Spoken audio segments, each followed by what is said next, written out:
우리가 살아가는 이 땅에서의 삶은 매일매일 눈물 없이는 살아갈 수 없는 그런 세상이에요. 사람들은요, 자신이 하고 싶은 것을 하지 못하게 되면 그때 눈물을 흘립니다. 근데 해야 할 것을 위해서 흘리는 눈물이 더 귀한 눈물입니다. 근데 바울은 그런 눈물이 있었다는 거예요. 하나님을 만나고 난 다음에, 예수님을 만나고 난 다음에 내가 해야 할 것에 대한 눈물이 있었기 때문에 하나님의 그 은혜를 누리며 살아가는 사람의 삶을 살게 되었다는 거예요. 자신의 약함을 인정하고 주님이 필요하다라고 하는 그 겸손함, 그리고 내가 이제 무엇을 해야 할지에 대해서 기도하며 우는 그 삶을 살아가는 것이 사명을 받은 사람의 삶의 모습이라는 거예요. 바울이 예수님을 믿는 것을 통해서 많은 유대인들이 예수님께 돌아오기도 했지만 수많은 유대인들이 바울을 비방하고 심지어는 바울을 죽이려는 음모까지도 꾸미는 일들이 이어지고 있어요. 그때마다 바울은 겸손하게 눈물을 흘리면서 잘 참아왔었던 것이죠. 그리고 또 오늘 말씀에 보면 유익한 것이 있다면 바울은 거리끼지 않고 복음을 증거하기 위해 살았다라는 것을 알게 됩니다.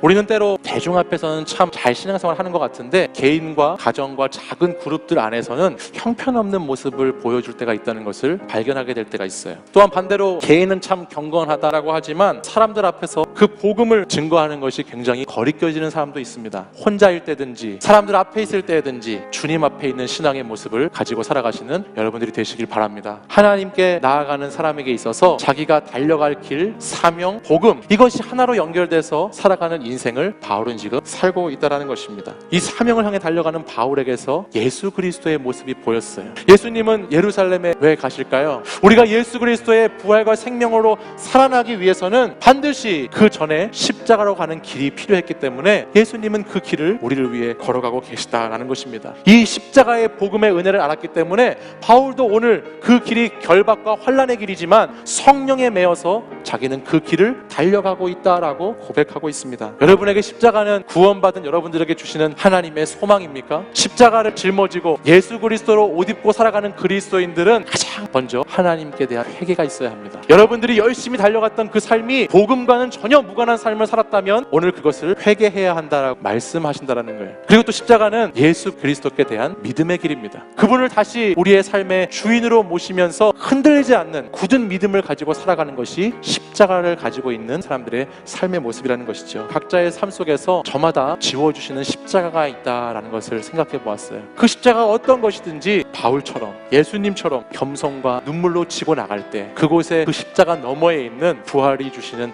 하나님의 참된 생명이 오늘 우리에게 임하게 될 줄 믿습니다. 어디에 있든지 여러분이 예수 그리스도로 옷 입고 살아간다는 그 하나님의 사람이라는 것을 꼭 기억하시고 그 십자가를 늘 마음에 새기면서 살아가는 우리 청년 여러분들 되시기를 간절히 소원합니다.